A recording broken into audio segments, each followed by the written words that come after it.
Dari kacamata saya seperti itu, Mas, saya melihat bagaimanakah hubungan antara Presiden Prabowo Subianto dengan Menteri Keuangan Sri Mulyani.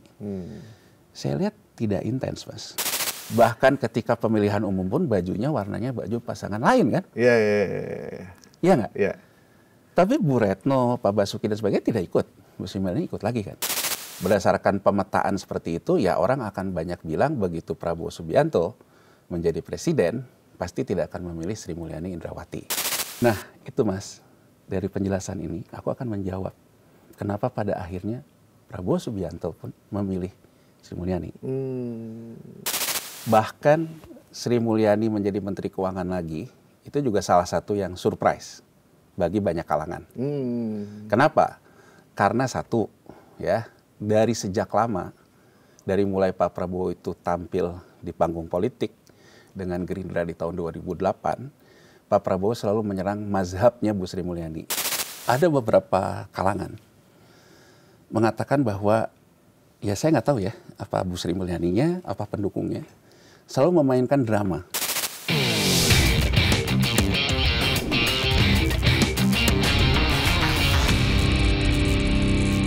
Assalamualaikum. Kalau Raffi Ahmad bikin event tiba-tiba tenis, maka Pak Prabowo kemarin bikin juga tuh acara yang namanya tiba-tiba reshuffle. Nggak ada angin, nggak ada hujan, nggak ada info, nggak ada gosip, nggak ada isu di WhatsApp. Seperti biasa kalau ada reshuffle tuh kita udah dapat tuh 2 hari sebelumnya.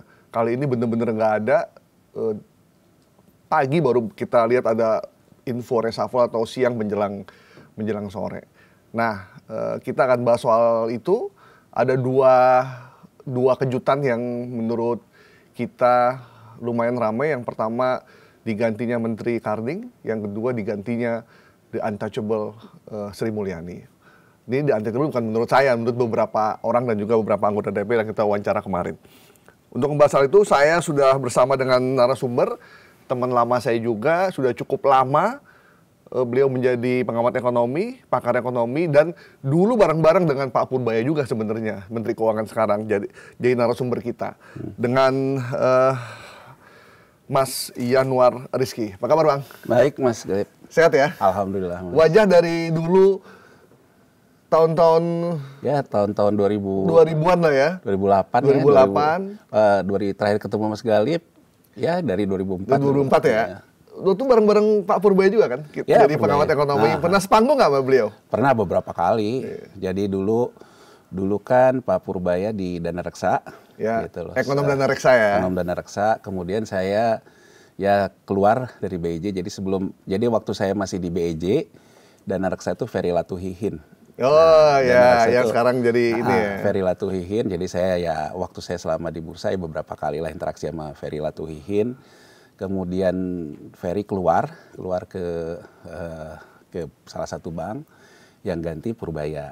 Ganti Purbaya. Kemudian saya juga keluar dari BEJ ke BEJ. Kemudian saya jadi ya analis, pengamat. Beberapa kali sering lah ketemu sama Ada Purbaya. beberapa wartawan di Menkyu sempat nanya yang mungkin baru-baru ya, Pak Purbaya sebenarnya bisa nggak sih menangani itu kapasitas gitu. Pak Purbaya, kamu nggak kenal siapa saya. Kalau kita udah kenal, beliau memang dulu pakar di bidang ekonomi, keuangan, perbankan dan lain-lain ya. Jadi dari si kapasitas. Tapi kita nggak ngomongin dia dulu, kita ngomongin yang digantikan oleh Pak Purbaya, yaitu Bu Sri Mulyani. Mas, akhirnya Bu Sri Mulyani diganti. Ada beberapa yang bilang keberanian Pak Prabowo luar biasa. Emang sampai sebegitunya seorang Sri Mulyani sehingga mau diganti aja butuh drama yang cukup panjang? Ya, jadi kalau pertanyaannya itu ya, kita lihatnya gini Mas. Bahkan Sri Mulyani menjadi Menteri Keuangan lagi, itu juga salah satu yang surprise bagi banyak kalangan. Kenapa? Karena satu, ya, dari sejak lama, dari mulai Pak Prabowo itu tampil di panggung politik dengan Gerindra di tahun 2008, Pak Prabowo selalu menyerang mazhabnya Bu Sri Mulyani, yaitu mazhab neoliberal. Kemudian Pak Prabowo juga adalah orang yang, dan termasuk orang-orang di sekitarnya, tim pakarnya dan sebagainya, orang yang selalu memberikan antitesis terhadap LOI IMF. Jadi kalau kita lihat kapan Bu Sri Mulyani ini muncul ke permukaan? Ya sebetulnya seiring reformasi 98. Reformasi 98 itu melahirkan LOI IMF. Jadi kalau orang banyak mengatakan bahwa Bu Sri Mulyani itu adalah IMF, ya karena LOI IMF dalam proses konsultasinya dengan pemerintah Indonesia, salah satu yang ekonom yang pada waktu itu banyak digunakan oleh IMF, ya Bu Sri Mulyani. Jadi dalam peta sejarah reformasi, ada yang tumbang, ada yang bangkit. Dan yang tumbang salah satunya sebetulnya adalah kakak iparnya Presiden Prabowo, Pak Sudrajat Djiwandono. Jadi Pak Sudrajat Djiwandono pada waktu Gubernur BI, dia tumbang duluan. Kemudian secara politik Pak Prabowo Subianto.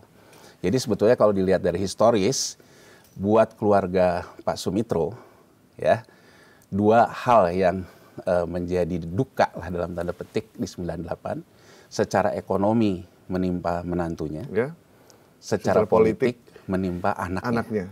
Gitu ya. Jadi berdasarkan pemetaan seperti itu, ya orang akan banyak bilang begitu Prabowo Subianto menjadi presiden, pasti tidak akan memilih Sri Mulyani Indrawati. Karena persoalan perbedaan mazhab, karena persoalan personal. Waduh, menarik nih. Gitu ya. Kenapa akhirnya dipilih juga? Kenapa akhirnya dipilih? Gini Mas, ini bacaan saya secara analisa ya. Bacaan saya secara analisa, ekonomi kita itu Mas, sudah bertumpuk ke dalam likuiditas. Jadi gini, uang beredar. Ya, saya ingin ngambil gambaran gini deh. Sekarang di dompet kita, itu disebutnya M0, uang fisik. Ada uang kita di rekening kita di bank, yang disebut dengan M1 secara ekonomi. Ada juga uang M2. M2 ini apa? M1 plus uang beredar lainnya, terutama di pasar keuangan. Ya. Nah, postur ekonomi kita sebetulnya LOI IMF itu menghendaki kita menjadi rezim devisa bebas. Dalam tanda petik ini yang dikatakan dengan neoliberal. Gitu ya.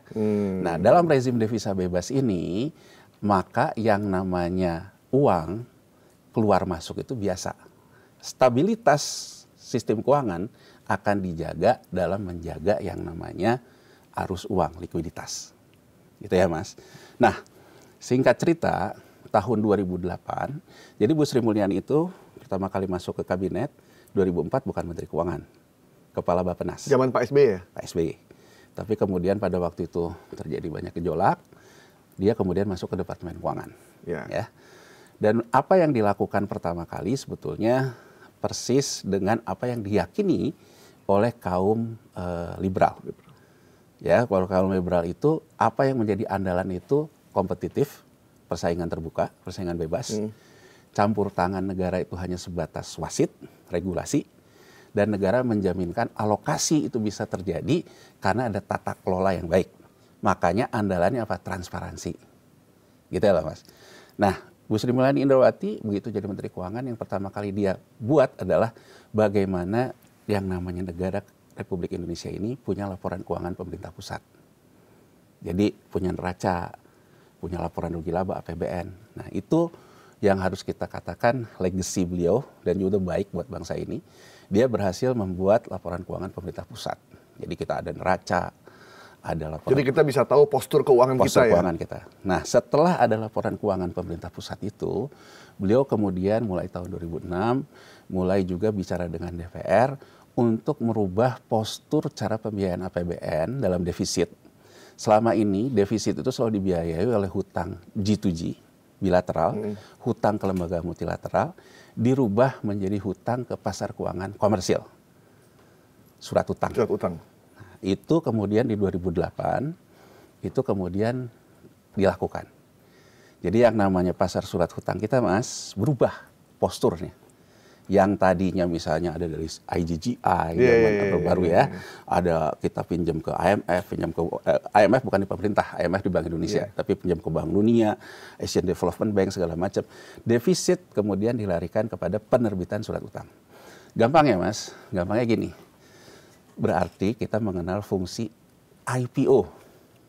Jadi gini loh, kalau di perusahaan, kalau saya butuh modal, saya akan nawarin Mas Galih, Mas beliin dong, itu namanya private placement. Kalau di negara, hutang kan, tolong dong bantu saya. Itu namanya preferred Saya placement. kasih surat utang gitu ya. Kasih surat utang. Nah, kita kemudian menempuh sejak itu era IPO, era publik. Menggo-publikkan yang namanya surat Negara utang. IPO-kan gitu ya? Kan, menjual surat utang di pasar uang komersil. Nah, singkat cerita Mas, dalam pasar uang komersil itu, kita menjadi sangat bertumpu kepada yang namanya likuiditas yang datangnya dari uang beredar di pasar sekunder surat utang kita. Dari mana likuiditas itu datang, gitu Mas? Ya, berdasarkan data yang dihitung secara global di banyak jurnal-jurnal di dunia juga mengatakan bahwa sebetulnya pasar surat utang di negara berkembang itu akan mendapatkan pembelinya, akan mendapatkan likuiditasnya karena ekses likuiditas di negara maju. Gitu loh Mas. Ada beberapa jurnal yang mengatakan sebetulnya negara berkembang ini dengan memanfaatkan pasar keuangan komersil ini, dia sebetulnya seolah-olah tidak ada masalah di jangka pendek, tapi di jangka panjang dia punya masalah. Karena ini bagian dari rentier capitalism. Jadi kapitalisme yang ada rentenya. Yeah. Gitu loh. Jadi artinya negara maju itu membiayai inflasinya, membiayai segala macamnya, itu dari negara berkembang sebetulnya. Teknisnya gimana? Teknisnya misalnya Amerika Serikat. Surat utangnya besar. Diambil oleh Bank Sentral Amerika Serikat. Tapi suku bunganya kecil, yieldnya kecil. Yeah. Maka ada transaksi operasi moneter antara bank sentral dengan perbankan. Surat utang pemerintah Amerika Serikat diambil oleh The Fed memberikan uang, tapi nanti suatu saat harus di repo namanya, dibeli balik. Ekses likuiditas ini kemudian masuk ke yang bunganya lebih tinggi. Adalah bunga surat utang pemerintah di negara berkembang. Jadi kita lihat dulu nih, berapa elastisitas dari ekses likuiditas ini terhadap uang beredar di kita, di M2 kita. Angka yang saya hitung dalam jangka long term, ya dari sejak kita mengenalkan pasar uang kita di pasar keuangan komersil sampai dengan hari ini ada di angka 0,89, hampir 1 Mas. Jadi dengan kata lain bahwa ekses likuiditas yang terjadi di negara maju, 4 negara bank sentral negara maju, Amerika Serikat, The Fed, Eropa, Euro Central Bank, Bank of Japan, dan juga Bank Sentral Cina. Itu sebetulnya yang mengaliri likuiditas kita. Nah, sehingga ketika negara maju lagi buka kerannya, uang itu masuk, apapun juga defisit kita bisa dibiayai, Mas. Gitu loh, apapun defisit kita bisa dibiayain. Ekses likuiditas ini juga menyebabkan yang namanya pasar keuangan kita juga dinamis, ada cuannya. Artinya apa? Kelompok masyarakat yang ada di pasar keuangan akan menerimakan nikmatnya. Aku ambil contoh, ya walaupun kita belum bicara ke Purbaya. Pak Menkyu yang baru, Pak Purbaya mengatakan, dulu tahun 2000, begitu krisis segini dia bilang, indeksnya naik segini. Begitu 2006 indeks segini. Yang kemudian jadi heboh juga saya lihat, dia bilang, ya bukan tidak mungkin, nanti jadi 36.000. Itu karena persoalannya, artinya kan memang, kalau pasar keuangan itu ada saatnya, begitu misalnya saya sekarang dapat keuntungan terus, dia akan sampai ke titik jenuh, Mas. Itu yang disebut dengan udah nggak ada lawannya. Kalau udah nggak ada lawannya, harus dorong lagi ke bawah. Makanya, by nature, pasar keuangan itu krisis adalah sunatullah. Gitu loh Mas, bahwa krisis itu sunatullah untuk ke bawah. Gitu ya. Nah, ketika prosesnya ini dalam posisi dia ambil terus, kita nggak ada masalah. Orang-orang kita juga kebagian cipratannya, gitu loh, cipratan dari permainan ini. Stabilitas kita terjamin, gitu loh Mas. Nah, artinya kelompok kelas menengah tengah sampai atasnya itu happy. Karena yang di atasnya happy, dia mulailah belanja gorengan, mulailah belanja somai, belanja segala macam. Yang lebih gede lagi, waduh, kalau kita misalnya bisa buat yang namanya cuci uang, bagus juga nih. Masukin chip in di pinjol. Gitu loh Mas, chip in duitnya ke pinjol untuk cuci uang. Pinjolnya kasih ke kelompok yang bawah. Everything happy. Semua menikmati cuan itu. Karena memang likuiditasnya lagi ada. Gitu loh Mas. Nah, problem sebetulnya timbul di 2020 ketika COVID. Gitu loh. Ketika COVID ini game changer. Sama dengan yang terjadi di dunia ketika 1920 terjadi flu Spanyol. Gitu loh, game changer. Nah, begitu game changer ini, likuiditas ini menyempit berkurang. geopolitik pun berubah. Ya Mas ya. Nah, dalam posisi kayak gitu, pemerintah juga tetap mengandalkan dengan yang namanya kebiasaannya. Ya kalau defisit surat utang, tapi posisi kita masih oke. Tambah lagi surat utang. Mulailah muncul, tapi gimana kita menawarin surat utangnya? Di tengah semua negara juga sibuk dengan dirinya. Ekses likuiditasnya tidak terjadi. Karena negara maju juga lagi mencoba naikin bunga lah dan sebagai normalisasi. Nah, itulah burden sharing. Jadi artinya mulailah dikenal pemerintah kita mengeluarkan surat utang yang beli bank sentral. Kalau di negara maju, Mas Galip, itu burden sharing. Jadi artinya pemerintah mengeluarkan surat utang, dibeli oleh perbankannya, kemudian dibeli oleh bank sentralnya. Itu burden sharing. Tapi karena dia, siapa yang biayain ini, cetak uang ini, negara berkembang yang aku bilang tadi, ekses likuiditasnya dilempar. Kalau kita sekarang burden sharing antara pemerintah dan Bank Indonesia, siapa yang biayain? Kita mau lempar keluar. Kita mau nunggu ini. Nah, problem itu mulai terasa, Mas. Di sisi lain, yang namanya ekonominya terhenti, mulailah kena yang di kelompok bawah. Jadi penyakit laten yang selama ini seolah-olah tertutup itu muncul. Kalau kita ingat Mas Galip gitu ya, kita bisa lihat lagi ke belakang, 2023 mulai apa coba ramenya? Rame masyarakat kita di bawah dikejar-kejar sama debt collector pinjol. Iya, benar. Diteror yang terdekat-dekat ini. Karena itu tadi, uang likuiditas cuci uangnya juga udah nggak ada di pinjol. Yang ada adalah uang balik. Kemudian muncul fenomena kan, yang mulai muncul yang sebetulnya sudah ada, cuci uang di judol. Judol juga udah ramai kan. Nah, jadi di situ sebetulnya penyakit itu udah ketahuan. Bahwa selama ini ekonomi kita itu seolah tidak ada apa-apa. Karena hidupnya dari underground ekonomi. Underground ekonomi itu hidupnya dari mana? Dari proses cuci uang itu tadi. Ya kan? Ya. Kemudian tengah dikit merasakan dari sisi pasar modal, reksadana, saham, obligasi. Atasan dikit, ya dia bagian dari transmisi jadi ikut-ikutan jadi bandar kan. Negaranya mendapatkan berkah surat utangnya laku. Ya. Nah, 2023 juga ada satu peristiwa di mana Menteri Keuangan mengeluarkan peraturan pemerintah nomor 35 kalau saya nggak salah tahun 2023 memberikan diskresi ke pemerintah daerah. Bahwa pemerintah daerah diberikan diskresi untuk mengatur pajak daerah dan retribusi. Itu udah tanda-tanda, Mas. Tanda-tanda sebetulnya pemerintah pusat punya masalah dalam cash flow.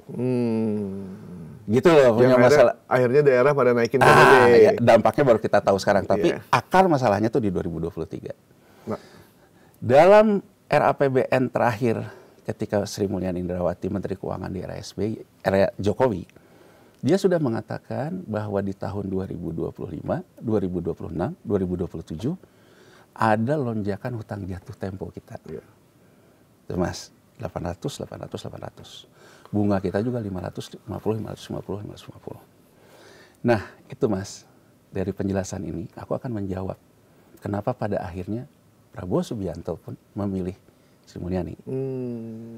Jadi dia melihat bahwa untuk mencegah, ini pemahaman saya belum pernah ketemu juga dengan yang namanya Pak Prabowo. Tapi pemahaman saya kalau saya lihat dari dia ngomong dari dulu segala macam, tipe orang yang memang banyak baca. Kedua juga dia memang latar belakangnya militer, intelijen dan sebagainya. Jadi kalau menurut saya dia adalah pembaca geopolitik yang baik.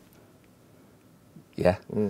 Jadi menurut saya Pak Prabowo menyadari kalau misalnya hutang jatuh tempo ini tidak bisa diselesaikan lewat mekanisme yang memang juga kan utang ini terjadi oleh mazhab neoliberal. Untuk kita mengatasinya harus pakai neoliberal lagi. Misalnya almarhum Bang Ridza Ramli. Bang Ridza Ramli selalu ngomong kita harus melakukan renegosiasi hutang. Seperti yang pernah dilakukan Argentina dan sebagainya. Problem terberatnya Mas Galip, dengan sekarang surat hutang itu komersil, kita harus mengadakan bondholder meeting. Yang orangnya juga mungkin salah satu yang pegang sukuk, Mas Galip juga gitu, yang pegang ori segala macam. Saya harus mengadakan bondholder meeting. Jadi tidak semudah itu. Ya kan? Nah, yang bisa dilakukan dalam proses itu yang namanya revolving.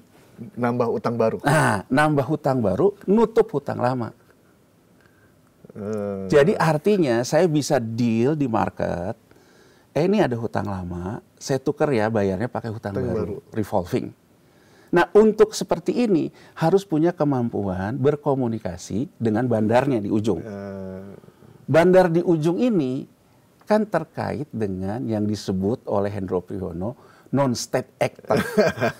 Ya. Non-state actor ekonomi. Non-state actor ekonomi yang juga menguasai lembaga-lembaga multilateral, IMF dan Bank Dunia. Jadi dengan IMF, ya, di sebelum penentuan kabinet itu, dia melakukanlah ulang tahun 80 tahun Bretton Woods Agreement. Ya. Akhirnya IMF, lahirnya Bank Dunia, mereview Bretton Woods Agreement karena di G7 tahun 2009 Cina itu sudah minta reformasi IMF. Ya. Itu juga kenapa lahirnya BRICS, karena Cina nggak ditanggapi. Nggak direken ya, nggak direken. Tapi menjelang ulang tahun ke-80, tahu-tahu IMF mengatakan kita review Bretton Woods ini untuk melihat fenomena baru terkait dengan pusat pertumbuhan baru. Oke.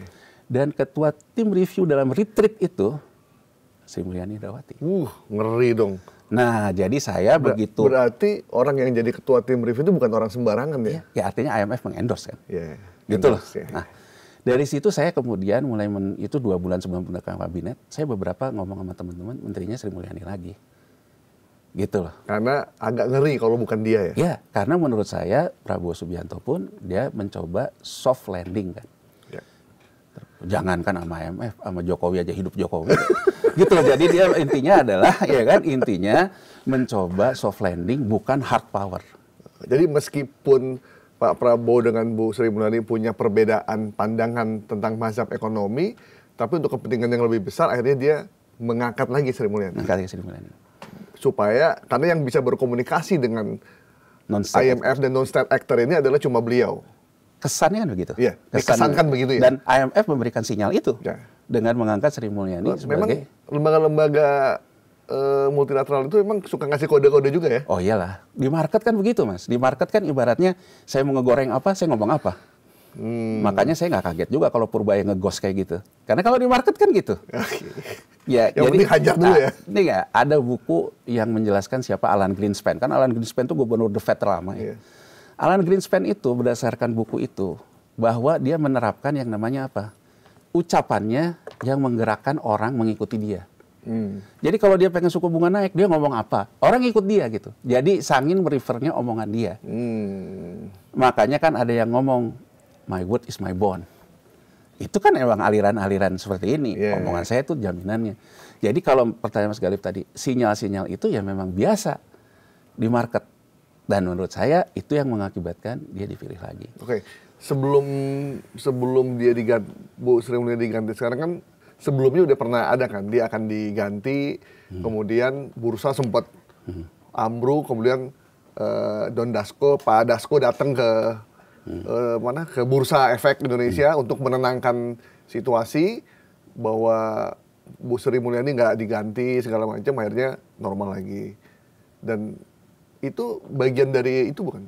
Nah, ini Mas, ada beberapa kalangan mengatakan bahwa ya saya nggak tahu ya, apa Bu Sri Mulyaninya, apa pendukungnya, selalu memainkan drama. Drama yang menunjukkan bahwa beliau itu begitu pentingnya bagi market. Tapi saya ingin memberikan gambaran gini Mas. Di market ini, Anda bisa jadi bandar cuma 2 hal. Anda menguasai isu, dan Anda menguasai uang beredar ataupun instrumen beredar. Ya. Dalam hal ini obligasinya ataupun sahamnya. Ambil contoh gini Mas, saya ngomong, besok saya mau mundur, market tidak bereaksi. Artinya saya cuma bisa ngomong, tapi saya nggak punya floating. Ya, saya hanya ingin menggambarkan, jangan-jangan saya posisi di atas sudah ketinggian, udah nggak ada lawan. Saya butuh ke bawah, nge-short ke bawah. Saya ngomong, isu. Oh, nih yang namanya Menteri Keuangan akan mundur. Menjadi percaya apa? Posisi saya, yang saya pegang floating terbesar, saya turunin ke bawah. Ya, jadi artinya hal kayak gini biasa terjadi di market. Yang namanya saya buat isu, saya juga yang menggerakkan market, yang akhirnya semua orang merasa, oh bener nih kayak begini nih. Ya, nah Persoalannya adalah gini, Mas. Isu mau mengundurkan diri juga terjadi ketika terakhir-terakhir Jokowi. Karena Jokowi mulai kacau kan. Yeah. Di tengah negara kayak gitu, apa-apa bansos, apa-apa segala macam kan. Membangun infrastruktur secara ugal-ugalan lah ya. Yang sekarang juga jadi beban tuh ya beban warisan Jokowi. Kayak kereta cepat gitu. Nah, ya kan kacau. Pada waktu itu, kalau saya tidak salah dan kita bisa track ke belakang lagi, yang saya ingat salah satu yang ngomong Bu Sri Mulyani mau mundur adalah Bang Faisal Basri almarhum. Dan semua orang tahu kan Bang Faisal dekat dengan Bu Sri Mulyani. Tapi kan nggak mundur juga. Bahkan kemudian kita lihat kan sinyalnya, di era-era terakhir Jokowi yang sudah menunjukkan keberpihakannya ke Prabowo, Bu Sri Mulyani, Bu Retno, Pak Basuki, Menteri PUPR, menunjukkan bahwa beliau berada dalam pilihan berbeda dengan Pak Jokowi. Bahkan di DPR Bu Sri Mulyani udah agak pamit gitu sambil menangis. Iya, bahkan ketika pemilihan umum pun bajunya warnanya baju pasangan lain kan? Iya. Iya nggak? Iya. Tapi Bu Retno, Pak Basuki dan sebagainya tidak ikut. Bu Sri Mulyani ikut lagi kan? Ada apa? Nah, saya kan timbul pertanyaan gitu ya. Kalau misalnya saya tidak nyaman karena perbedaan segala macam, saya kan cenderung tidak akan ikut, Mas. Kalau saya tidak ikut, gini loh Mas. Saya ingat betul ya, karena dulu saya pernah ngurusin Krismon ya waktu di BIJ, sehingga saya kan melihat Mahathir diwawancara, melihat Soros diwawancara, melihat segala macam. Saya ingat ketika Mahathir mundur dan memberikan ketun lah ya, ke penerusnya. Dia bilang dia belajar dari Soeharto. Karena dia bilang kalau terlambat mundur, malah dia bisa tidak punya legacy. Yeah. Nah artinya ada yang namanya law of diminishing return kan. Mas, kalau misalnya Bu Sri Mulyani tidak ikut dalam kabinet Pak Prabowo dari pertama, mungkin orang pun yang sekarang walaupun bebannya Menteri Keuangan yang sama di era Jokowi, orang tetap menganggap dia orang hebat loh. Iya. Saya pun mengenal begitu. Iya kan? Karena puncaknya ketika Pak Jokowi itu dia selesai, itu puncaknya kehebatan dia tuh. Iya.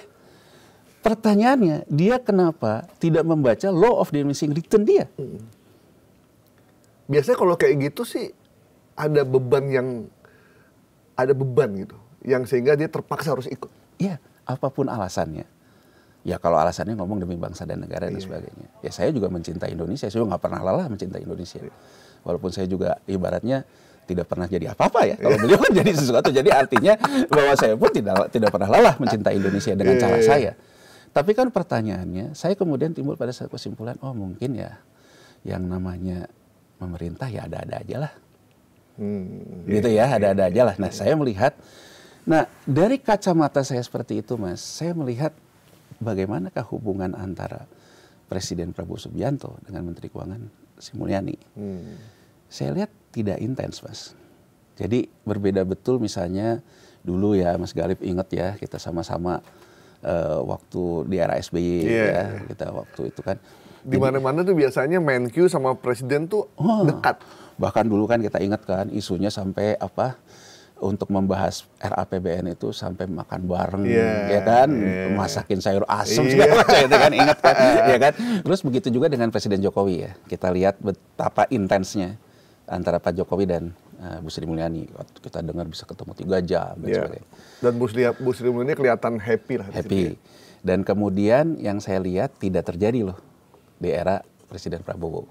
Gitu ya. Kabarnya hubungannya hanya hubungan formal aja. Hanya formal. Saya dengar-dengar sih gitu ya. Dengar-dengar juga dari beberapa anggota kabinet katanya hubungannya formal, tidak membangun. Nggak mungkin disiapin sayur asem lah ya. Iya, hubungannya formal dan sebagainya. Nah jadi menurut saya gini loh Mas, dalam kita ikut memerintah itu kan tidak cukup hanya kita memang pandai, tidak cukup kita tahu solusinya, tapi bagaimana kita bekerja sama juga. Yeah. Bagaimanapun kita harus akui, Bu Sri Mulyani tipikal orang yang dia bisa membangun komunikasi dengan atasannya. Itu adalah salah satu skill kepemimpinan. Yeah. Ya. Nah kelihatannya di era Prabowo ini, skill ketiganya ini tidak bisa smooth. Ya. Yang menarik adalah Bu Sri Mulyani sebetulnya memberikan sinyal bahwa dia serving the boss. Dengan kata lain, apapun yang diinginkan oleh Presiden Prabowo untuk quick win programnya, dia sediakan anggarannya. MBG. Koperasi Merah Putih. Koperasi Merah Putih. Kepolisian. Iya, untuk kepolisian, Kemenhan. Sekolah Rakyat, Kemhan, Alutsista, segala macam lah. Ya. Kalau kita masih ingat, di era terakhir Pak Jokowi, sempat ada keributan antara Menteri Pertahanan, Prabowo Subianto, dan Menteri Keuangan, Sri Mulyani, terkait dengan anggaran Kemhan. Yang begitu besar. Tapi begitu Bu Sri Mulyani dalam posisi Menteri Keuangan, Prabowo Subianto Presiden, dia akomodir.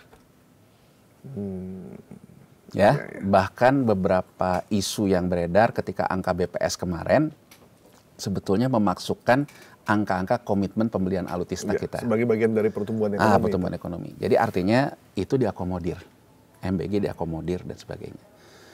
Akibat postur yang berubah ini, di tengah pelemahan daya beli masyarakat, turunnya penerimaan negara, di tengah ada Danantara juga ngambil porsi dividen. Coba lihat, Danantara aja dari sisi keyakinan mazhab kaum seperti Bu Sri Mulyani yang terkait tata kelola, berlangsung tanpa tata kelola loh. Lembaga negaranya aja belum jelas, bahkan di undang-undangnya bukan lembaga negara. Bahkan angka ekuitas BUMN yang ditarik ke Danantara itu akan keluar di laporan keuangan pemerintah pusat, itu akan mempengaruhi terhadap rating surat utang kita. Itu saja dia lose loh. Dia hanya memberikan pendapat aja di DPR, jangan sampai terjadi crowding out. Gitu aja kan, sinyal-sinyal gitu aja. Jadi artinya banyak orang juga yang mengatakan dia udah berubah. Banyak orang yang memang selama ini menganggap bahwa dia tipikal orang yang bisa menjaga gawang keuangan kita. Tapi saya juga ingin memberikan argumentasi, apa baru sekarang berubah?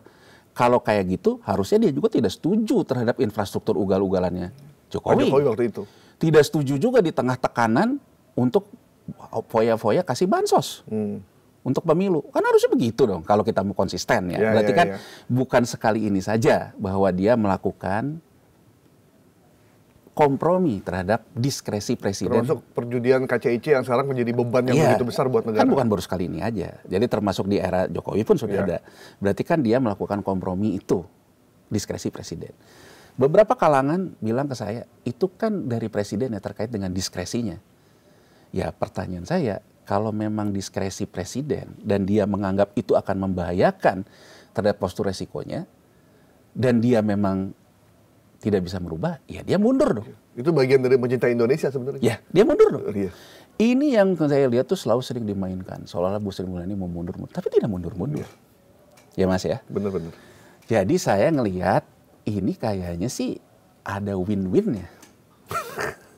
Dengan kata lain gini loh, Pak Prabowo membutuhkan Bu Sri Mulyani untuk meredam persepsi berlebihan dari market. Karena marketnya tadi saya bilang, dia menguasai isu, dia menguasai floating. Ya, Bu Sri Mulyani mungkin juga membutuhkan sesuatu lah, perlindungan lah atau apapun lah bentuknya. Apapun lah dari Presiden Prabowo ya. Nah, kemudian ini berjalan terus ya. Bahkan terakhir Bu Sri Mulyani pasang badan betul terkait dengan postur yang berubah transfer keuangan pusat daerah. Terkait dengan postur RAPBN 2026 yang jadi puncaknya kekecewaan kelas menengah kita. Ya, karena RAPBN 2026 hutang menambah 780 sekian, hutang jatuh tempo di 2026 800-an. Artinya hutang baru di 2026 hanya untuk revolving. Menutup hutang lama. Program ekspansi yang diinginkan oleh Presiden Prabowo Subianto, MBG, Koperasi Merah Putih dan sebagainya, realokasi anggaran dan peningkatan penerimaan negara. Realokasi anggaran ini kalau kita RAPBN 2026 lebih ngeri, angkanya pengurangan transfer keuangan pusat daerah itu lebih besar. Kalau sekarang itu baru 54 triliunan.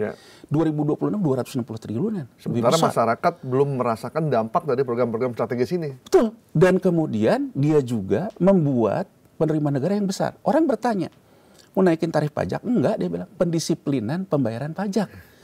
Pendisiplinan pembayaran pajak ini berarti, Mas, sektor informal yang selama ini enggak terdeteksi pajak akan kena pajak. Disikat semua itu. Ini yang menjadi kelas menengah kita, apalagi ini. Yang Bu Sri Mulyani yang tadinya menjadi idol di kelas menengah, mulai terdilusi. Ya kan? Nah saya sih analisa aja. Berarti kan benar law of diminishing return. Dia sendiri mencapai law of diminishing return. Betul sih masih banyak fansnya. Tapi banyak juga Yang mulai menurun, loh. Ya, fansnya kan di Kementerian Keuangan yang tukinnya naik 300%. Ya, jadi artinya dalam posisi kayak gini dan kemudian masyarakat ini juga dalam posisi kesusahan ya dengan segala macam itu, ya kan, demo ada aktor intelektualnya, saya sangat percaya Mas. Namanya juga hidup Mas. Ya, tapi gini loh Mas, demo, Mas bayangin nggak Mas, sekarang yang ngojol tuh tambah banyak. Jadi mohon maaf nih Pak Presiden. Pak Presiden selalu mengatakan ekonomi kita baik-baik saja. Penyerapan lapangan kerja masih bagus. Karena data BPS mengatakan sektor informal yang menyerap lapangan pekerja itu juga bekerja. Orang dipecat dari gudang garam, dipecat dari Sritex, kemudian jadi supir ojol, itu bekerja lagi. Kalau ngelihat datanya cuman kayak gitu, everything okay. Tapi yang ngojol itu, cara cari duitnya bukan gajinya. Dalam klasifikasi BPS pun itu adalah berusaha sendiri. Harian tuh jadi kayak buruh harian itu ya. Bayangin Mas, semakin banyak orangnya yang ada di situ memperebutkan kue yang semakin kecil. Di jalan dia lihat ada kemeriahan demo segala macam. Yang namanya keresahannya kan muncul. Saya ngerasain itu sih. Ya, ketika saya turun saya tanya, kok demo Mas? Kesel aja. Kesel aja. Dia nggak ada keinginan nurunin ini, enggak. Kesel aja gitu. Coba bayangin Mas, bayangin nggak sama kita? Saya lagi duduk di jalan, dapat order susah. Mungkin di rumah juga lagi ribut sama bininya. Ya kan? Dia lihat kayak gitu, ngamuk aja deh. Ya. Jadi ada saluran untuk dia untuk dia berteriak dan jadi jangan sampai salah baca bahwa ini menunjukkan juga penyakit yang selama ini itu terkonfirmasi. Uang beredar yang saya sebutkan dari awal tadi. Mulai kering segala mulai menjadi masalah. Nah, orang mulai kemudian yang kelas terdidik sendiri merasa bahwa postur anggaran yang APBN. Kenalah ke Bu Sri Mulyani. Saya rasa, ini bacaan saya Mas. Ya kita kan lihat ya, ada majalah Tempo yang mengatakan mengundurkan diri dan sebagainya. Saya nggak tahu ya, dan karena saya juga nggak pernah tahu dan nggak coba cari tahu juga, gitu ya. Dan karena ya saya tidak membangun hubungan personal gitu dengan siapapun. Nah, kalau saya baca gini Mas, begitu terjadi yang penjarahan ke rumahnya, saya juga perlu menegaskan, saya juga tidak setuju seperti itu. Saya juga ikut prihatin terhadap Bu Sri Mulyani dan keluarganya. Ya, saya bisa merasakan. Kalau rumah kita dibegituin ya. Padahal dia udah menjalankan kewajiban sebagai pejabat, memberikan segalanya untuk negara dan udah menservis bosnya dengan segala macam keinginan yang. Jadi kalau saya dalam posisi dia dan saya juga perlu fair di antara semua yang ngehe gitu ibaratnya gitu ya. Bu Sri Mulyani enggak sih. Gitu ya. Jadi artinya tidak nantang-nantangin ngomong enggak. Flexing juga enggak. Dia ngomong hanya untuk kepentingan sebagai Menteri Keuangan ya. Jadi saya ingin proporsional juga. Jadi saya rasa dia dibegitukan itu juga nggak adil. Ya, karena pejabat kita yang lebih selebor juga lebih banyak gitu loh. Lebih ngaco juga banyak. Lebih ngaco, lebih flexing gitu, ngaco. Jadi menurut saya nggak masuk akal lah gitu ya. Nah, saya kemudian ngelihat apa yang saya baca gitu ya. Yang saya baca menteri, ya kan? Kalau misalnya disapu mundur ke belakang, ya pasti kan akan selesai. Ya saya nggak tahu ya, tapi dari yang saya baca seperti di majalah Tempo katanya dia sudah menghubungi Menhan, Pak Safri, udah menghubungi Menseskap, Pak Teddy, ternyata tidak cukup ada perlindungan. Dari situ bacaan saya Mas, kalau kayak gini sih, saya pas orang ini, kalau saya jadi beliau, saya pasti mundur. Karena sudah menyentuh ruang pribadi saya, ruang kebanggaan saya. Ruang yang sangat privasi rumah itu. Ya kan? Dan saya merasa gini loh, ibaratnya saya udah menjadi benteng Anda, menjadi tameng Anda atas nama negara, tapi negara tidak memberikan perlindungan cukup buat saya. Nah, di situ menurut saya yang menjadi titik sentral, beliau mungkin ya mengundurkan diri. Nah, ini menurut saya. Jadi kalau dilihat dari dramanya sih sebetulnya ceritanya sebelum ini juga beliau sendiri bertahan terus. Presiden Prabowo juga mempertahankan terus. Nah, momentum terjadi game changernya karena peristiwa ini. Jadi sebenarnya nggak usah Bu Sri Mulyani kontak para pejabat sih. Kita aja dari pagi itu udah beredar nama-nama rumah atau pejabat yang akan disantroni oleh pendemo. Dan kita udah dapat tuh di grup-grup tuh, Uya Kuya, Eko Patrio, Nafa Urba, Sahroni, dan Bu Sri Mulyani.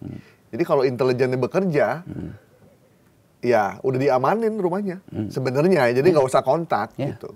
Jadi kalau menurut saya di situ Mas yang mungkin ada aktor intelektual dan sebagainya ya, tapi itu bacaan saya di situlah kemudian akhirnya dia ini ya mungkin betul yang dikatakan ya Galip, sebetulnya Pak Prabowo sendiri mungkin mencari momentum untuk dia bisa mengganti, tapi juga tidak seolah-olah melawan market.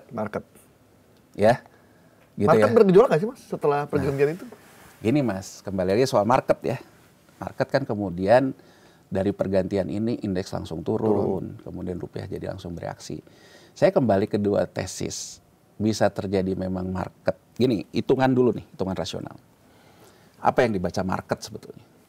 Jauh sebelum ini, Menteri Keuangan juga masih Bu Sri Mulyani, di Maret, banyak lembaga-lembaga rating itu mengeluarkan Indonesia dari mid long term investment portfolio. Ya. Kenapa yang dibaca? Karena Indonesia mengalami tekanan fiskal. Tekanan fiskal disebabkan oleh apa? Daya beli, makan tabungan, dan sebagainya. Indonesia juga punya kemampuan, ada hutang jatuh tempo yang besar. Ya, sehingga market menganggap bahwa Indonesia akan keluar dari krisis kalau Indonesia sampai 2025, 2026, 2027 tidak mengalami apa yang terjadi di Meksiko dan Argentina. Ngeri dong. Ya, artinya bisa bayar hutangnya. Revolvingnya gitu loh. Ini juga sebetulnya market sudah mendiskon kita banyak. Ya. Nah sekarang apa yang dibaca oleh market secara hitung-hitungan? Bu Sri Mulyani dia melakukannya dengan revolving. Bahkan sekarang juga front loading hutang bisa dilakukan untuk yang jatuh tempo saat ini. Nanti akan revolving. Kemudian ada burden sharing dan sebagainya. Mungkin market akan membacanya bahwa ke depan tuh resikonya adalah resiko sosial. Ketika proses pendisiplinan pajak ada perlawanan dari masyarakat. Ya, market sudah mendiskon itu. Nah, market kemudian melihat gitu. Kalau sekarang misalnya yang masuk bukan beliau, mungkin defisitnya akan digas di surat hutang. Resikonya kan akan meningkat. Itu akan mengakibatkan kenapa market. Jadi gini lah, gampangnya Mas, saya melihatnya market mungkin membacanya bahwa Menteri Keuangan Sri Mulyani ini kompromi dengan budgetnya para presidennya, SBY, Jokowi, maupun Prabowo. Dan puncaknya dari semua ini ada di era sekarang. Dia kompromi terhadap hal itu. Tapi market melihatnya bahwa langgam yang dimainkan tuh jazz. Kalau main layang-layang tuh tarik ulur. Ya main jazz lah gitu loh. Masih bisa kita nikmati lah gitu loh. Walaupun tidak semua orang bisa menikmati gitu loh. Ya kan? Nah, menurut saya market kemudian sekarang kan bisa khawatir kalau kemudian diganti sama indie, band indie mainnya rock and roll yang nggak ngerti gitu. Gitu loh. Nah, ini juga menurutku Menkyu baru nih maksudnya ya. Iya, sinyal pertama Menkyu baru pun komunikasinya Mas Yanuar kan itu. Sinyal pertamanya pun begitu menunjukkan bahwa dia rock and roll gitu loh, Mas. Ya kan, dia menunjukkan rock and roll. Jadi market ngelihatnya, waduh, yang kemarin aja jazz aja masih kita khawatir, ini mau main rock and roll gitu. Jadi ya menurut saya itu yang kita bisa baca. Mungkin Pak Prabowo butuh seorang cowboy yang bisa nyanyi rock and roll sehingga bisa lebih bagus gitu. Kalau Bu Sri Mulyani kan lebih jaga kestabilan, letupannya sedikit. Kalau ini mungkin pengen yang lebih hype gitu. Jadi gini Mas, narasi yang sekarang berkembang ya, propaganda yang berkembang di grup WA di mana-mana, mengatakan bahwa era IMF itu udah berakhir dalam poros dunia. Sekarang tuh eranya BRICS. Kurang lebih begitulah narasi yang dikembangkan. Saya nggak tahu lah, tapi kemungkinan narasi dari... Ya saya juga terima WA itu. Ya buzzer-buzzer pemerintah lah, karena kurang lebih begitulah. Saya nggak tahu juga, karena beredar sekali ya. Pertanyaan saya kan simpel Mas, kalau kita bicara geopolitik. Ya, rezim IMF itu bisa jadi ruling currency Amerika Serikat dengan sekutunya di SDR IMF. Itu karena menang Perang Dunia Kedua. Kalau sekarang BRICS mengambil alih bendera IMF, menurut pemahaman saya, dalam sejarah dunia akan ada perang fisik dulu. Menarik bagi saya, Kalau ini kita sudah memilih siding seperti ini, apa betul kita akan memasuki ke dalam kubu perang di kubunya BRICS melawan IMF? Kita udah siap ya, Mas? Ya, kalau berdasarkan pemahaman saya dari data-data yang ada, dari sisi uang beredar kita sangat tergantung kepada stabilitas pasar keuangan. Betul kita lihat Cina sebagai fenomena baru dari sisi perdagangan. Tapi bahkan Cina sekalipun, Mas, itu tergantung kepada yang namanya ekses likuiditas yang diciptakan oleh Jepang yang memayungi Asia pasca krisis moneter dengan bunga rendah. Dan yang terjadi sekarang, Jepang bunganya naik lagi ke atas, mendekati ke era-era tahun 70 ketika dia pertama kali memberikan ekses likuiditas untuk Asia. Dan yang terjadi sekarang, Cina juga bunganya tinggi. Yeah. Dan Cina pun tidak pernah mendeklar bahwa dia musuhnya Amerika loh. Enggak. Bahwa dia bagian tersendiri yang terpisah dari Amerika. Yang ribut soal perang itu kan cuma Putin sama itu Korea Utara. Iya. Ya kan? Kalau Cina kan selalu dia dalam negosiasi seperti itu. Jadi menurut saya kalau ini yang dilakukan, pertanyaannya sederhana aja. Apakah kalau kita sekarang siding ke kubu BRICS, kubu BRICS mau nggak melakukan seluruh revolving terhadap surat-surat hutang kita? Iya. Itu aja, simpel aja, Mas. Nggak mau sih menurut saya. Gitu, simpel aja, simpel aja. Jadi artinya simpel aja. Ya kan, simpel aja gitu. Jadi selama sekarang ini kita belum bisa keluar dari aturan IMF dan segala macam itu ya? Ya makanya pelajaran sejarah kita, Mas. Apa yang Bung Karno tempuh non-blok kan? Iya. Hah? Ketika era setelah Perang Dunia itu memunculkan dua blok, Bung Karno kan merintis Konferensi Asia Afrika non-blok. Padahal kalau dia mau dia bisa ya? Iya, artinya menurut saya kalau kita juga ingin memainkan permainan di tengah dunia yang tidak pasti, di tengah kita punya pekerjaan rumah kita yang besar terhadap ketimpangan ekonomi kita, ngapain sih kita ikut-ikutan perang yang bukan kita yang mainkan? Iya. Kalau lihat dulu Bung Karno, non-blok. Kenapa kita tidak merintis non-blok? Menarik nih, Mas. Ya kan? Kenapa kita tidak merintis non-blok? Kalaupun juga sekarang gini, ya saya hubungan baik sama BRICS, saya hubungan baik sama IMF. Iya. Gitu loh. Ya. Dan menurut saya, pertanyaan saya, apakah seorang Purbaya Yudi Sadewa setuju sama BRICS? Mungkin setuju. Tapi sepanjang saya tahu sih, Mas, karena saya juga orang capital market. Orang capital market tuh ya ilmunya ya neoliberal kok. Iya, iya. Kapitalisme. Likuiditas diatasi oleh market. Iya kan? Ya. Itu ya pertanyaan mendasar saya. Mas, Jadi yang menarik, ketika Pak Purbaya itu dilantik, meskipun ada omongan kontroversial yang mungkin nggak ada hubungan sama ekonomi sebenarnya karena keseleo lidah. Tapi beberapa kalangan, ada dunia usaha, menyambut dengan positif juga. Mungkin akan ada perubahan-perubahan tertentu yang membuat dunia usaha jadi lebih menarik, lebih berkembang lah menurut beberapa orang kadin ya. Memangnya sebelumnya buat dunia usaha situasi ini memang cukup berat ekonomi kita, sehingga mereka sulit untuk mendapatkan proyek, industrialisasi juga tidak berkembang gitu. Jadi gini, Mas, kalau saya ditanya reshuffle ini perlu nggak? Saya jawab perlu.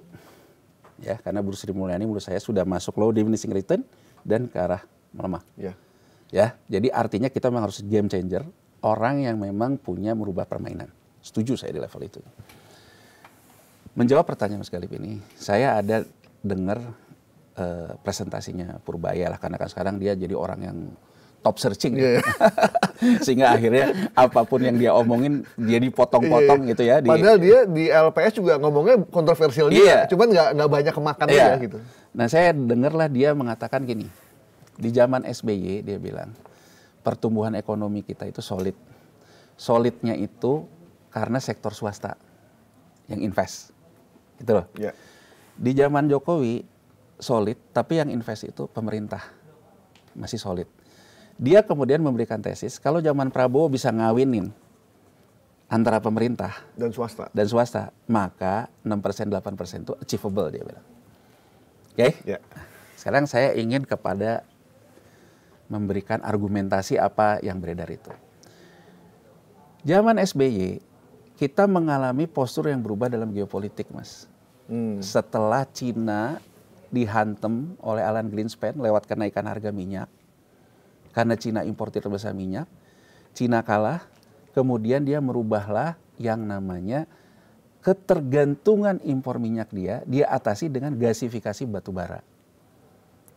Ya. Proyek gasifikasi batu bara ini juga membuat Cina ini front loading terhadap semua logistik batu bara, beli banyak batu bara. Jadi saya ingin mengatakan kepada Menkyu, Pak Purbaya, di zaman SBY, momentum itu ada karena yang namanya batu bara kita dan sawit kita ada bayarnya. Oke? Kenapa begitu Jokowi memerintah ini melemah? Karena gamenya sudah berubah. Cina sendiri sudah mendorong ke arah green energi ya? Green energy transisi. Ininya mengurang. Sehingga swasta pun terjadi penurunan batu bara dan sawit kita. Ya. Jadi saya ingin mengatakan swasta yang mana nih? Nah, sekarang pertanyaannya Mas Purbaya. Mas Galip jadi Mas Purbaya lagi. Mas Galip, pertanyaannya kan gini. Kenapa dari pengusaha ada juga keresahan itu? Gini Mas, karena sektor kita itu ditopang oleh sektor batu bara, sawit dan sebagainya. Begitu terjadi pengurangan dividen BUMN, terjadi penurunan segala macam. Efisiensi belanja pemerintah. Yang dilakukan oleh Menteri Keuangan kemarin, Bu Sri Mulyaniwati, meningkatkan PNBP. Beliau jawab di DPR bahwa dari 84 triliun yang keluar karena diambil dana antara, 40 triliunnya sudah bisa diraih oleh Departemen Keuangan lewat PNBP. PNBP itu mengenai pengusaha-pengusaha kita. Di batu bara, di sawit dan sebagainya. Di tengah harga batu bara dan sawitnya udah nggak sebagus dulu. Iya. Jadi ibaratnya Mas Galip, di tengah margin yang tinggal segini, Anda ditarikin lagi sama PNBP, margin Anda tambah tipis, harganya nggak ada. Anda suka nggak sama Menteri Keuangannya? Pasti nggak suka. Nah, idenya Purbaya kan sektor swasta kan didorong. Yeah. Ya berarti kan di level pengusaha menganggap yang kayak gini akan dirubah kan? Yeah. Kalau yang ininya dirubah, pertanyaannya ngejar pajaknya dari mana? Untuk penerimaan negaranya? Ke masyarakat kan? Yeah. Jadi menurut saya ini akan masuk akal kalau program-program Pak Prabowo mengalah. Tapi apakah Menteri Keuangan Purbaya, ya Sri Mulyani aja yang orang bilang sekekeh itu nggak bisa merubah. Yeah. Apakah Menteri Keuangan Purbaya bisa meyakinkan Presiden Prabowo, Pak, untuk kita bisa mendorong pertumbuhan, agar kita juga tidak nyekek pengusaha, agar pengusaha ini bisa reinvestment, agar kita juga bisa menggalikan ini, kayaknya kita harus otak-atik belanja, Pak. MBG, Korporasi Murah Putih, ya, ini diturunin sehingga yang ini akan win-win. Saya ingin mengatakan, kalau pengusaha sekarang optimis bahwa PNBP akan dirubah oleh Menteri Keuangan yang baru, korbannya kan masyarakat. Sepanjang belanjanya tidak dirubah. Atau menambah yang namanya surat hutang.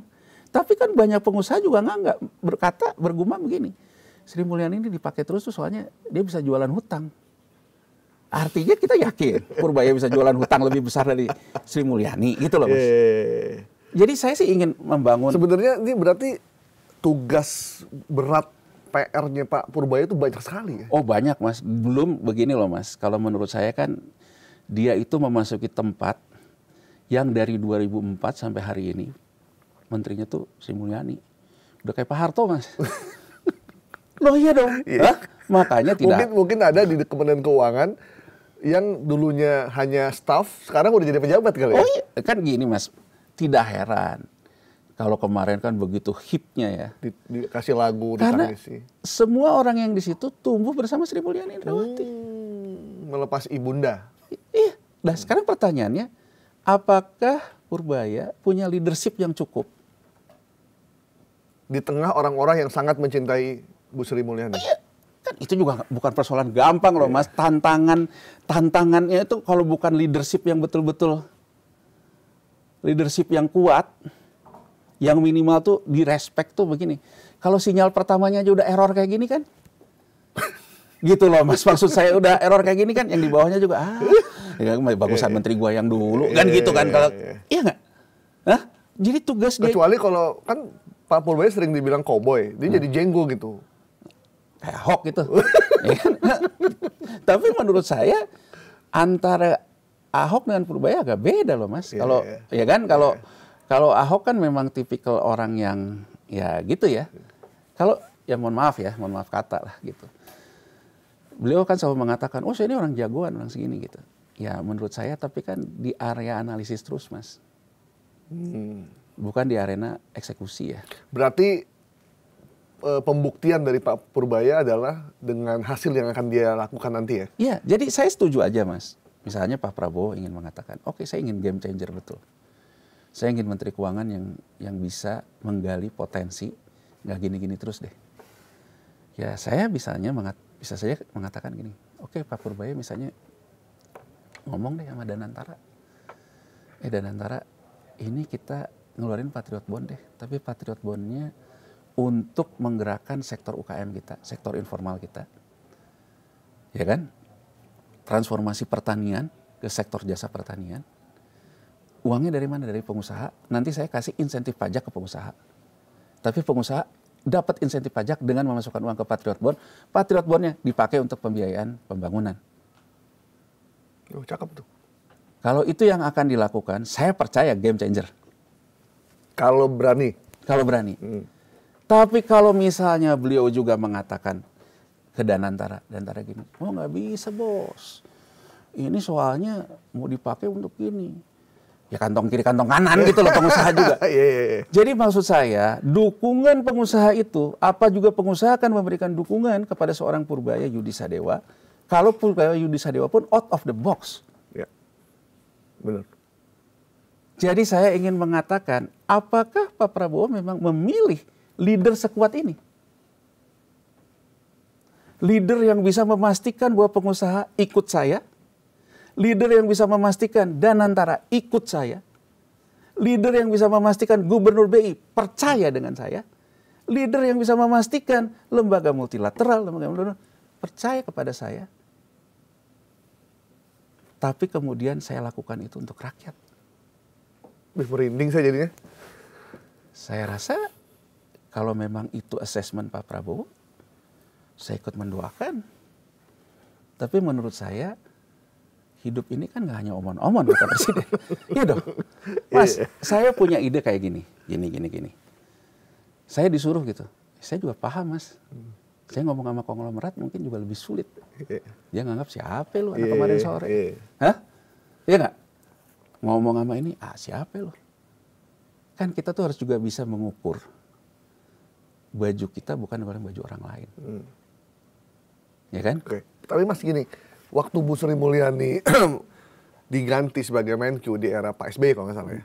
Kan penggantinya Khatib Basri. Agus Marto dulu. Agus Marto. Nah. Terus Khatib Basri. Itu nggak jadi gejolak tuh. Maksudnya ketika Bu Sri Mulyani begitu diganti, ternyata negara biasa-biasa aja, keuangan stabil segala macam. Nah, gini Mas, ya. Saya ingin menyoroti ya soal pas era Khatib Basri ya. Pada waktu itu Mas, 2011 itu ada tapering off quantitative easing the Fed. Itu yang saya bilang tadi. Ya. Ekses likuiditasnya itu di stop oleh the Fed. Itu gejolak. Itulah kenapa rupiah kita sampai hari ini nggak terkendali terus. Ya. Dimulai di 2011. 2012 bahkan kemudian the Fed mengatakan normalisasi. Kalau normalisasi neraca berarti semua yang ada di negara berkembang ini akan ditarik semua. 2013. Pada waktu itu di G20, Menteri Keuangannya pada waktu Khatib Basri, dia bilang sebaiknya negara maju ini tidak egois. Karena dampak dari ini akan mengakibatkan negara-negara berkembang punya masalah jangka pendek. Februari 2014, Janet Yellen, Gubernur The Fed pada waktu itu, memberikan testimoni di Kongres dan Senat. Dia mengatakan bahwa kita harus melakukan jeda terhadap kebijakan normalisasi dan tapering off. Karena mengakibatkan masalah di 4 fragile countries, dia bilang. Turki, Brazil, Afrika Selatan, dan Indonesia. tapering off itu, jeda itu dilakukan. Dan pada waktu sebelum jeda itu Februari, di Januari, Menteri Keuangan pada waktu itu Hatib Basri melakukan yang namanya front loading. Hutang dengan samurai bond, dengan Jepang. Jadi boleh dibilang Jepang yang nolong kita pada waktu itu. Gitu loh, dengan samurai bond dengan Jepang, front loading. Kemudian juga menimbulkan obligasi falas dan sebagainya. Sehingga pada saat itu stabilisasi bisa dilakukan. Saya ingin mengatakan, orang yang semazhab dengan Bu Sri Mulyani, orang yang juga punya area yang hampir sama dengan dia, sebetulnya ada juniornya. Yang bisa berkomunikasi dengan lembaga-lembaga donor itu. Donor juniornya, Hatib Basri. Kan gitu ya. Kan pertanyaan saya, kadang-kadang saya juga bertanya ya, kenapa Bu Sri Mulyani ini nggak mikul dur mendem jero gitu. Iya kan? Saya lebih baik udahlah daripada saya kena posisi menurun ini, saya keluar, tapi saya kayak juga Mahathir memberikan ketun lah. Kenapa sih dia nggak mengendorse kadernya? Ya, saya nggak tahu ya, itu mah jadi silahkan ditanyakan aja sekali. Ya kan? Tapi saya melihat bahwa sebetulnya kita pernah punya satu episode, punya resiko yang besar di market, tapi kita melaluinya dengan baik-baik saja. Dan menurut saya, makanya nggak aneh Mas Galip, sekarang tuh muncul tuh statement Purbaya, statementnya Hatib Basri menanggapi tentang tuntutan 17/8 kan? Hatib bilang bahwa kita harus melihat ini. Purbaya ngomongnya, wah itu hanya sebagian rakyat kecil. Dibandingkan kan? Itu aja udah beban sendiri loh buat Purbaya loh. Jadi maksud saya, Purbaya ini menurut saya tantangannya dua. Dia berhadapan dengan legasi yang segitu besarnya dari seorang Sri Mulyani Indrawati. Dia juga berhadapan dengan orang yang pernah mengatasi masa transisi, namanya Hatib Basri. Artinya, dia harus better dari itu. Dan harus melampaui dari itu. Jadi, saya ingin meng-quote Mas, apa yang dikatakan Deng Xiaoping ketika tahun 78, dunia ini bergejolak yang akhirnya krisis di Amerika Latin. Xiaoping tuh bilang, kita harus reform. Bahkan pada waktu itu kan ada The Big Four. 4 yang berkuasa di Partai Komunis Cina, salah satunya istri Mao Zedong yang dihukum mati oleh dia. Dan Xiaoping melakukan reformasi itu dengan kata gini, tak peduli kucing putih, kucing hitam, yang penting bisa nangkap tikus. Itulah kemudian Cina bermain dengan kapitalisme, tangannya kapitalisme, tapi hatinya sosialis. Ya kan Mas? Saya akan sangat percaya kalau ini bukan omon-omon, kalau Presiden Prabowo tangannya kapitalis, karena kita juga punya resiko yang besar dari hutang segala macam, tapi isi kepalanya seperti yang dikatakan di Paradoks Indonesia dia.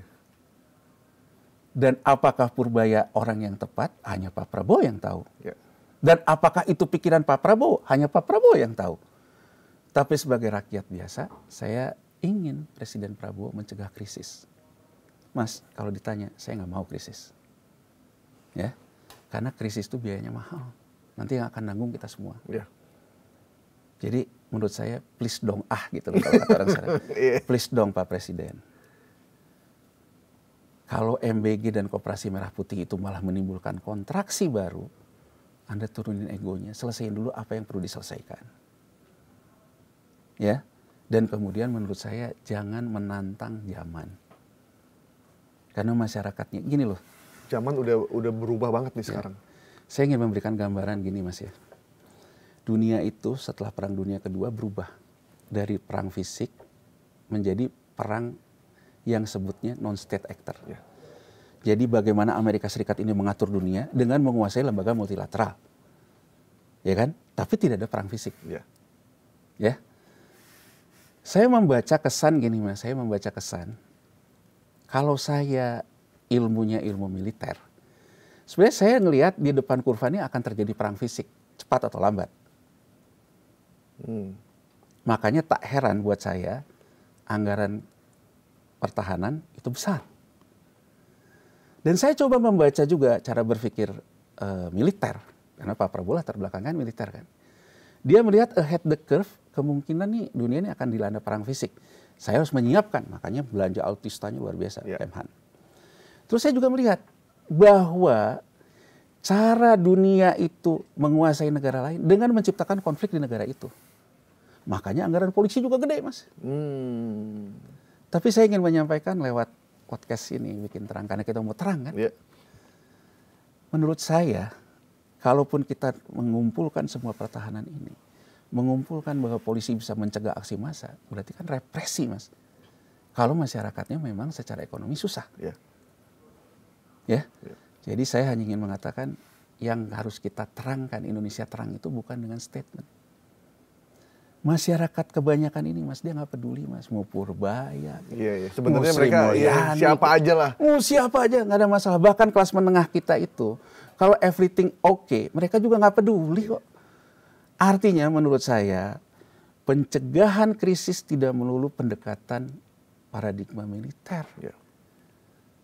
Pertahanan terhadap eksternal, belanja militer, pertahanan terhadap konflik internal kepolisian. Penanganan krisis juga bisa di akar masalahnya. Masyarakatnya tidak punya masalah. Jadi kalau menurut saya Pak Presiden, akan jauh lebih baik kita konsentrasi di akar masalah. Mau ada provokator dari luar, mau ada apapun, kalau semua seneng ya. Nggak bakal bisa masuk dia. Nggak bakal bisa masuk, itu aja. Jadi ya apa Purbaya orang yang tepat ya sejauh ini menurut saya, walaupun dia udah minta maaf ya terhadap statementnya ya. Gitu ya, dia kan minta maaf terhadap statementnya, tapi saya tuh saking penasaran, saya sampai lihat gitu press conference pertama dia. Menurut saya itu memang blunder di mana-mana. Dan bahkan gini loh Mas, apa yang bisa saya baca dari dia? Dia mengatakan gini, ekonomi ini kan mesin yang lama nih. Sekarang itu kan melambat ya, dia bilang. Nah melambat itu kan karena belanja pemerintahnya lambat. Nah makanya kita belanja pemerintahnya harus kita genjot. Apa yang saya baca? Berarti untuk mencapai 6% itu dia menambah belanja. Kalau dia menambah belanja cuma 2, naikin pajak atau naikin hutang. Jadi maksud saya harapan masyarakat agar jangan apa-apa dipajak itu belum dipenuhi sebetulnya. Ya kan baru 3 hari ini Bang. Nah makanya dia bilang kan beri dia kesempatan bekerja. Silakan bekerja, tapi maksud saya jangan bermain-main dengan yang namanya sinyal. Ya, betul. Sinyalnya itu memang masyarakat lagi sulit. Masyarakat jangan diberi tekanan berlebih. Berarti menurut saya postur era APBN 2026 harus dirubah. Dan ya rasanya harus dimulai dari presidennya ya. Yang memang mencoba mencari mitigasi. Gitu. Kita merasakan hal yang sama juga sih. Sama, Ketika Mas. ekonomi lagi sulit, kita susah mendapatkan uang, tapi pajaknya tetap nggak berubah. Kita tetap bayar pajak motor, pajak mobil, pajak rumah, pajak waris, pajak jual beli, gaji dipajak kan semua nggak berubah. Sementara pendapatannya, pajaknya tetap, pendapatannya nggak berubah. Jadi Iya, tekanannya luar biasa buat kita. Makanya saya selalu ditanya, banyak orang nanya, gimana nih Pak ekonomi ke depan gitu ya. Pada dasarnya kita semua ekonom. Kita tanyanya diri kita sendiri. Apakah kita merasa lebih baik dari tahun kemarin? Kalau kita merasa tidak lebih baik, ya berarti ekonomi sedang tidak baik-baik saja. Kita tanya sebelah kita, tanya segala macam. Kalau semakin banyak orang yang masih tidak baik-baik saja, ya berarti outlook-nya tidak baik-baik saja. Dan saya juga bisa merasakan Mas, sentimen yang luar biasa tentang gaji yang gross up ya. Jadi artinya gaji PNS, gaji pejabat, gaji BUMN yang di gross up. Kemudian dipotong pajaknya dari situ. Karena gaji itu dibayar oleh APBN, jadi seolah-olah pajak juga tunjangan negara kan, gitu juga di BUMN. Nah, saya bisa merasakan Mas, begitu Anda di sektor informal, coba bayangin gini Mas, kita berandai-andai deh, saya dagang deh, ya, dagang somai deh yang gampang deh, ya, ongkos produksi saya 1 somai 1.000 gitu, ya Mas ya, saya cuma ngambil dikit aja deh, saya jual 1.100, ya Mas ya, 100 margin saya itu buat belanja besoknya, ya. 100 ini objek pajak nggak? Berdasarkan undang-undang iya Mas. Iya, objek pajak. PPN. Begitu nanti ketahuan dari KRIS, wah banyak nih jualan somainya. Didatangi sama orang pajak, kena PPN. 1, literasi dia nggak nyambung. Kedua, dia belum pernah menghitung ada komponen pajak dalam margin. Dalam marginnya. Iya nggak? Beda kalau Anda kerja punya majikan. Memang udah dihitung pajaknya. Jadi sentimen itu sebenarnya muncul dari situ Mas. Karena memang tidak dihitung gitu. Jadi begitu datang tahu-tahu kan nggak ngitung kemarin. Artinya di sisi lain juga saya ingin mengatakan kalau pendisiplinan pajak ini dilakukan semua jadi objek pajak, inflasi dong. Semua orang kan naikin harga. Tukang somai, karena jangan ditagihin PPN, nggak ditambah lagi marginnya kan. Sama aja deh gini gambarannya nih, kita ngomong ke ekonomi, rakyat banyak yang paham deh. Beli mie ayam, datang ke tukang mie ayamnya sama kita pesen lewat aplikasi. Kita tanya, Bang, kenapa di aplikasi harganya mahal? Oh, saya soalnya dipotong, Pak, sama aplikasi. Iya. Sama juga ketika kita mengatakan bahwa kalau besok mereka dipajakin, ya dia akan naikin harganya. Iya. Inflasi dong. Jadi maksud saya, hitung-hitungan tuh kadang-kadang ngitung tuh dari rakyat kebanyakan lah. Ya. Rakyat kebanyakan tuh hidupnya begitu, hidupnya dari sektor informal. Dan jangan main-main, mungkin selama ini Indonesia nggak ada apa-apa, karena sektor informalnya gitu loh Mas Solid. Ini mau diganggu, wah gawat. Oke. Makasih Mas Yanuar. Sama-sama Mas ya, mudah-mudahan bikin terang ya. Bikin terang. Bikin terang, kita sih intinya Kita ya. memberikan optimisme, tapi kita tetap harus waspada. Iya. Mungkin nanti kita share ke Pak Purbaya biar bisa Iyalah. biar bisa lihat situasinya, karena kadang pejabat mesti dikasih yang pahit-pahit dulu nih. Ya. Karena kalau dikasih madu ntar suka lupa daratan. Ya, ya. Gitu. Oke, Mas Juman, thank you. Sama-sama Mas, Ya, sama-sama Mas. teman-teman, sampai ketemu lagi di Bikin Terang episode minggu depan. Bye-bye.